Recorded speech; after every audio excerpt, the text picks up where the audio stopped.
So it's just going the sun, the confidence, it's important. Your confidence is tied up to your response to others. And the minute someone doesn't give you the applause, it's going to bother you. It's going to, that reaction, you're projecting it. If it squares or conjuncts or opposes your descendant, it's going to hit your ascendant. So you're going to project something, you're not getting the feedback you want. And you feel it's important, it's not coming. The not coming is just as important. And when you get put down, you'll take it deeply. But you'll probably have to respond. Learn how to get yourself together and respond from it. It's a challenge. A learning factor. When it gets to Mars hitting the angle, you project too fast, you have the aggressive quality in your projection. You're going to have the aggressive quality in your response, or the anger, or the frustration. You're going to have, let's do this. You're going to either get the positive, proactive response, or you're going to get an angry, or an impatient, or an angry response. It's going to be pushy. It's going to be a little more harsh. That's the Mars. If it's Jupiter, you're going to have trouble understanding which response is the right response. Who's right, who's wrong, who sees clearly, who doesn't, who do I align with, who do I not? Which feedback is real? Is this for real? Should I do something with it? There's confusion of understanding the input coming in.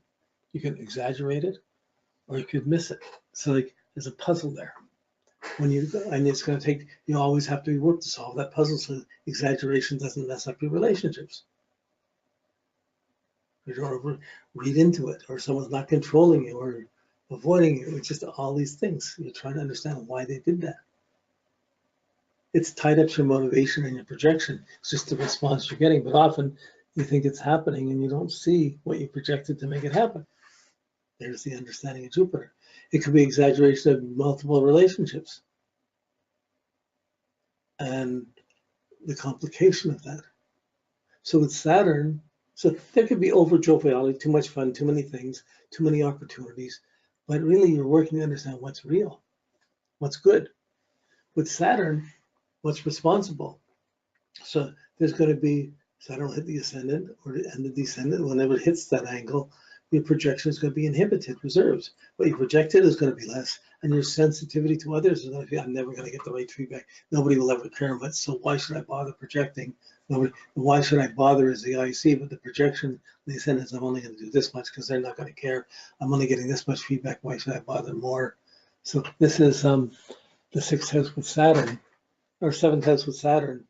It's putting the pressure. You're getting responsible feedback, serious feedback about your work, about responsibility, about status, about what you've accomplished, or more often than not, what you didn't accomplish, what you didn't do, what you weren't responsible for.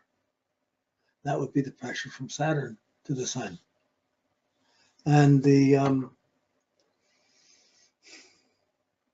usually a matter of respect and honor, and there's going to be struggles around that, getting respectful or honorable responses, or constructive at least.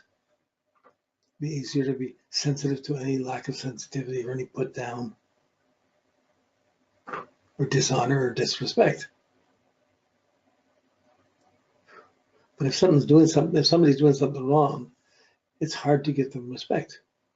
You don't have to express disrespect, but it's going to show one way or the other. So it's really ourselves, what we've done and what we haven't. When we failed, we're going to see ourselves as a failure in a lot of ways at anything. When we're feeling successful, we're going to take in the success. So again, everything put out from the midheaven, from the IC, comes back to the IC. What you put out comes back, and you're having to sleep on it, work on it. When you get Uranus, the extreme planets, Uranus to the angles, it's unstable relationships. It's shocking feedback. It's disruptive, upsetting feedback. Because we're always getting upsetting feedback. Why would you stick around to be around those people? You'll make breaks with it, or get very anxious or nervous about it.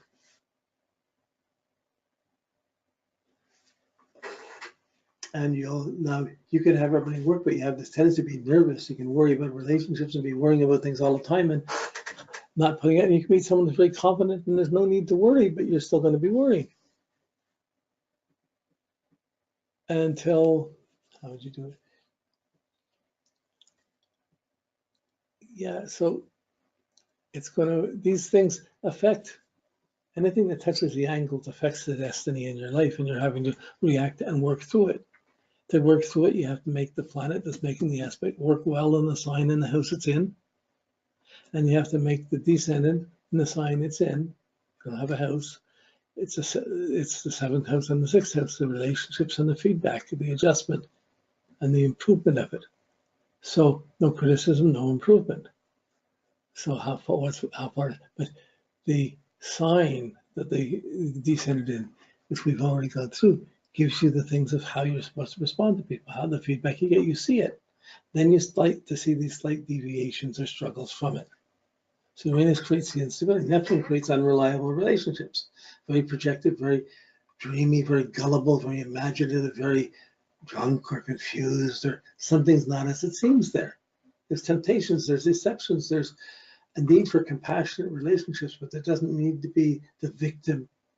You don't have to have a victimized relationship, but you have to sift through the complicated people. Who do you like close, who don't you? How do you maintain self-reliance, or do you get codependent relationships? And then how do you deal with them?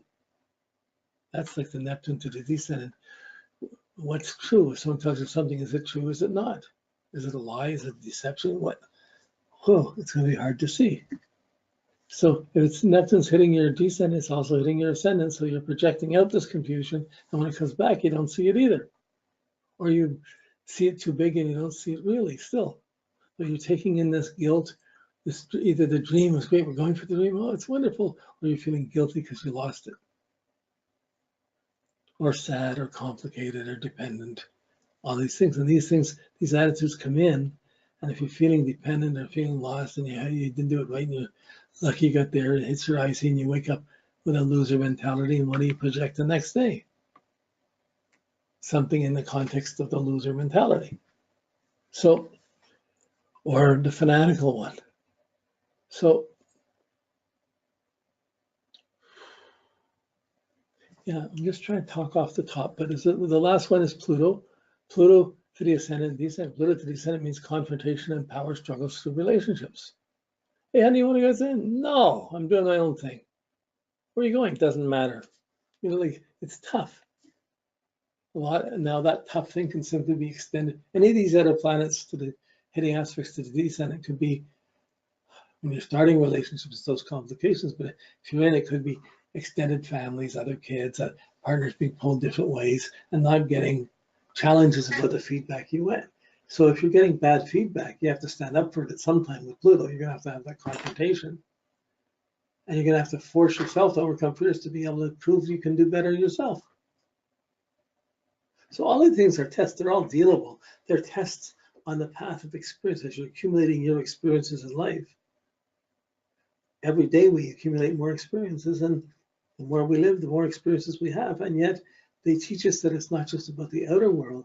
There's inner things we can learn. There's inner ways to transcend and overcome these things, these complexes. So you can see it's there, and then you have to work to get rid of it. Work and get rid of it. You make each planet work well in the sign and the house it's in. You work the angles in the sign houses. You're going to do as best you can. Then you see the challenges around that. So this is, that's it. That's it for the angles. I mean, you could easily spend a day just on the angles, on each angle by itself, but I had to put them together. So this is the end of this week. Next week, we're just going to keep going right through. I know there's no break, but we're going to keep going through, but next week I show the sample of how to, we've got all this information. Now we got to put it together. We're learning how to work it. Now we have to weave it together so we have a ship to go across the ocean, a way of cutting through and making meaning and putting it all together in a reasonably eclectic way. So that we start next week. This is where it starts to come together. The work you've done up to now, this is all the hard work of planets and signs, the worksheets. These are all the difficult work to really ground yourself in astrology. Once you've got that, once you've done that, astrology is yours. The rest is all fun to develop. It gets fun from here. Okay. Yeah, thanks. I'll see you next week. Okay. Bye-bye.